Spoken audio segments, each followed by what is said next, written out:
So let's continue on our journey with Sara Richardson, national best-selling author, a Silverado Lake novel, Last Dance with a Cowboy.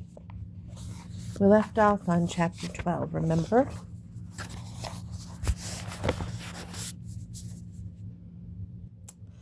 You and me both. Layla held off a scowl. He's been super busy. We both have. The excuse sounded lame even to her. What man wouldn't want to spend a little time with his fiancée? Not one she would marry. That was for damn sure. See, there you go again with the busyness. As exasperated sigh puffed from her grandmother's lips. You two are young and in love. There is no reason in the world you shouldn't be spending time together. Tell that to August. Or maybe she should tell that to August.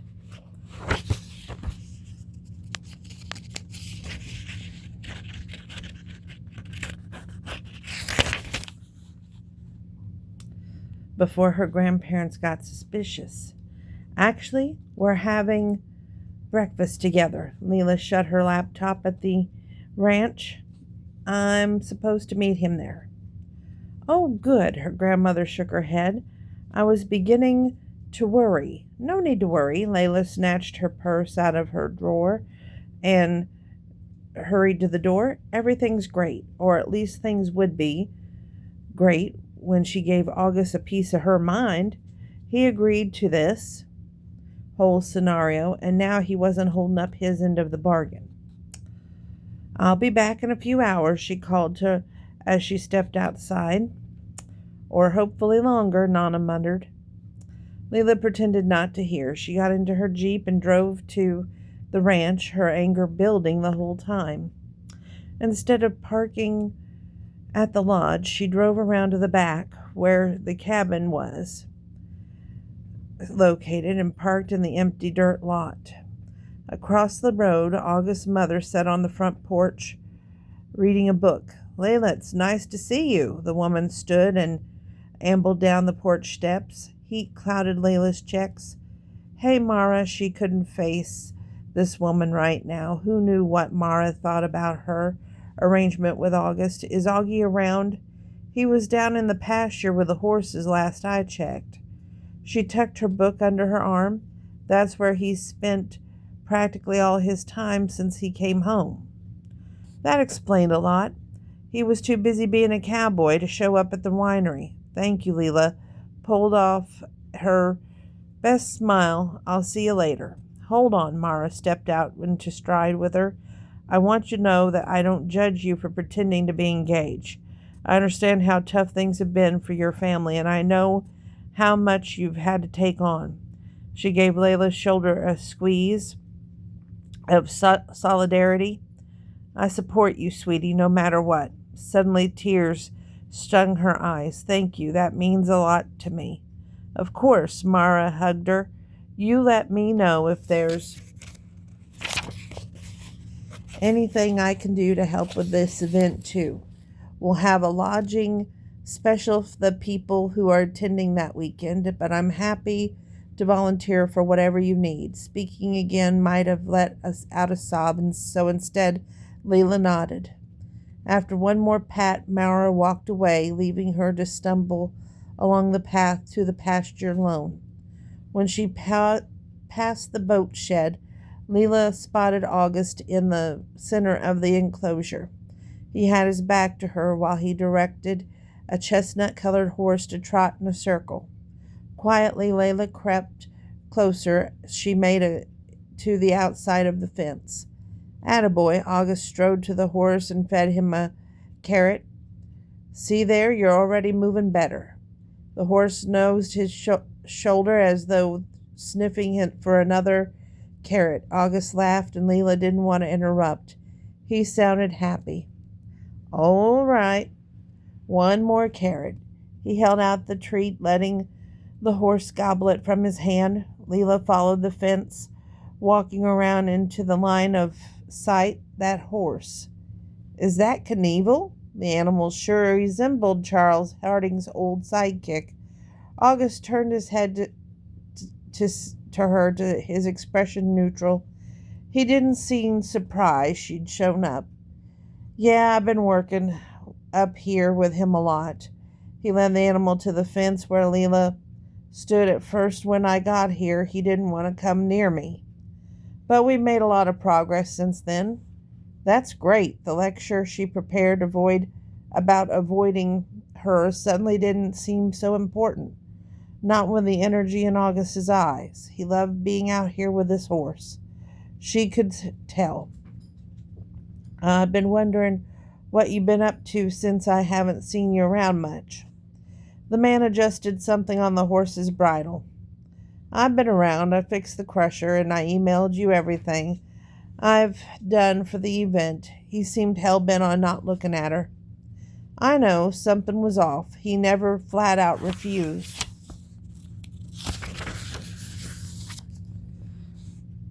to glance at her before. But my grandparents are wondering on why we're not spending time together. They noticed just this morning. Nana made a comment. Yeah, sorry. August's shoulders slouched. I guess I got distracted with this guy. He patted the horse's withers. He changed after my dad died. Wouldn't let anyone ride him. Since then, he hardly interacted with anyone at all. He's interacting with you. Layla raised her hand to the horse's muzzle, and Knievel allowed her a few pats. August finally let his gaze graze hers. He responds to me, I'm not sure why. She had a pretty good idea why this horse would latch on to August. Maybe he knows you miss your dad too. Horses were brilliant.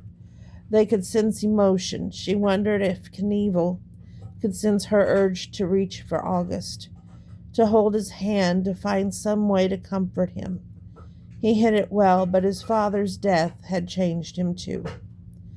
Yeah, I guess he and I have something in common. Augie stared at the horse. I was thinking about trying to ride him. Yes, a ride. That would be perfect time to go for a horseback ride. She had to kill at least 2 more hours anyway. I haven't been riding in years, she hinted, not since she and August used to go together. Huh? He clearly didn't want to give her an invitation, but whatever awkwardness had come between them, they needed to fix it fast. What the hell's wrong with you? She demanded. The last time she'd seen him, he kissed her and he spilled his guts, and now he disappeared for the better part of 3 weeks, right after he talked to her brother. Ah, yes, she should have put this together sooner. Nothing's wrong. August's hand kneaded the back of his neck, but I don't want to make this harder than either of us than it has to be. I figure we should keep some space between us whenever possible. He thought so, or Sam thought so. Listen, I have no idea what my brother has said to you when you two met at the cafe, but the more space we put between us, the more suspicious my grandparents will be. So we need to figure this out now. I think we should try being friends. Simple as that. They had to get through this next few months together. I'm not sure being friends is possible. Augie went back to messing with the reins as though he needed something to keep his hands busy. Things between us have always been intense. Excuse me.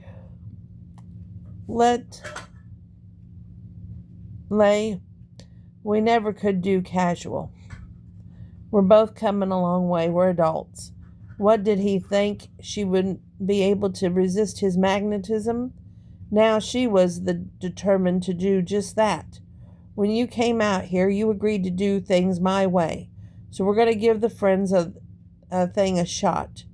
We're going to go for a nice casual horseback ride together. No kissing, no oogling, and definitely no mint chocolate chip ice cream. After a pause, August nudged Knievel in the barn's direction. All right, I'll get the horses tacked up. Good, thank you.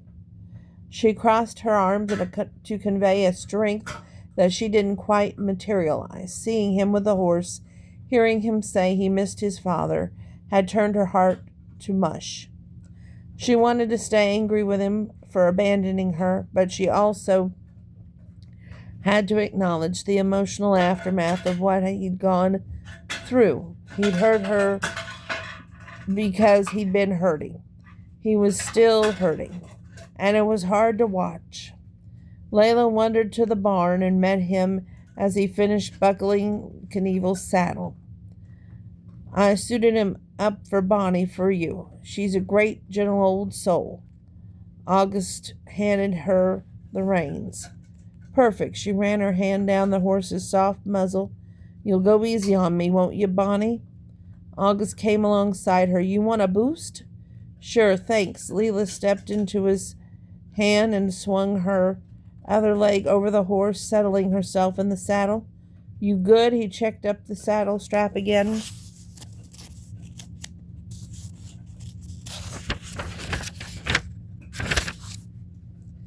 I'm great. She'd forgotten how it felt to sit in a saddle, all tall and proud and untouchable. After handing her the reins, August approached Knievel. Whoa, boy, I'm not sure how he's going to feel about this. It's been years since anyone tried to climb on his back. Layla steadied the horse. Knievel stood at the attention, his head lifted as though ready. That horse trusts you, I can tell. I hope you're right. August lodged one boot into the stirrup. Nice and easy, Knievel. We need to go for a ride. She realized his deep, gentle voice wasn't meant to soothe her, but her heart settled anyhow. August pulled himself into the horse's back and took the reins, his shoulders appearing even broader, his strength on display. Friends, they were only going to be friends, no matter what that shiver of desire tried to tell her. Good boy, Knievel. He ran his hand down the horse's shoulder. I can't believe he didn't even react. Maybe he's just been waiting for you to come back. Leela snapped her mouth shut. She hadn't meant to say something that could have conveyed her own feelings. I mean, not waiting necessarily, but why don't we just stick to that flat path around the lake? August offered. Great idea. Maybe she'd keep her mouth shut and focus on the scenery. Her gaze gravitated toward his biceps. Wait, not that scenery, the lake. She enjoyed the view of the lake. August gestured for her to go first out of the gate. Thankfully, good old Bonnie didn't need much direction for her. Those trails horses likely had this path memorized. I'm sorry I haven't been around. Augie fell in line behind her. I've forgotten how much I miss being with the horses. It's okay. Leela peered over her shoulder, but lost her balance and nearly fell off the horse. Whoa. She better look straight ahead. But I kind of need you around more, as much as she hated to admit it. Then I'll be around more. It almost sounded like he was talking to his horse again. She held more tightly to the reins and eased out a slow breath to quiet the sudden thrill in her heart. I've forgotten how beautiful this path is. They ambled through a stand of aspen trees and had now come out into a clearing that opened up onto a view of the lake with its stunning glacial tint. Layla pulled Bonnie to a stop. Yeah, I almost forgotten too. August paused Knievel next to her and petted the horse while he looked out on the water.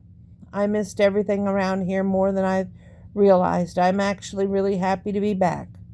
That's great. Leela found it easier to smile at him out here. I'm sure your family is happy to you're back too.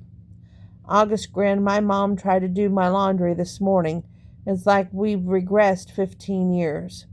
She laughed. It was good to laugh with him, to talk with no one watching, with no expectations. See, they could do this. They could be friends. As long as he didn't take his shirt off again, she'd be fine. Woohoo! Layla pressed send on the email confirming the supplies order for their big wine club event. That was the last to-do item on my list. We are officially ready for the party." She pulled Regina into her lap and scratched at the cat's jaw the way the Queen liked. "See, you've almost done with the whole planning already." Nana finally looked up from her computer, where she was emailing answers to questions they gotten about the wine club options. Since announcing the event, they'd received many inquiries about their memberships. "There's nothing to stress about. Maybe you can finally allow yourself a little fun now." Her grandmother giving her a pointed frown. "Speaking of fun, where is August this morning?"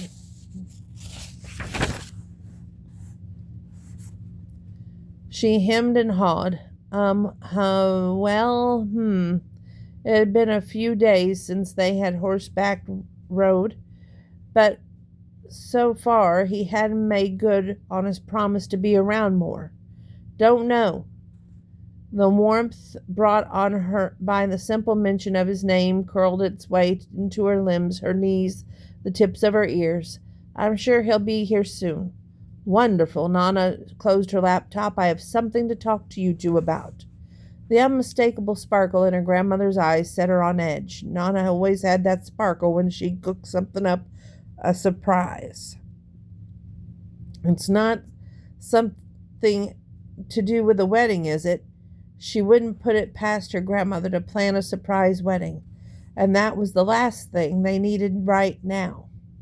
"No, but we could chat about the wedding too." Her grandmother rose and poured herself another cup of coffee at the counter. "Let's not talk about the wedding today." Leela joined Nana on the other side of the room. "August and I want to ease into the wedding plans.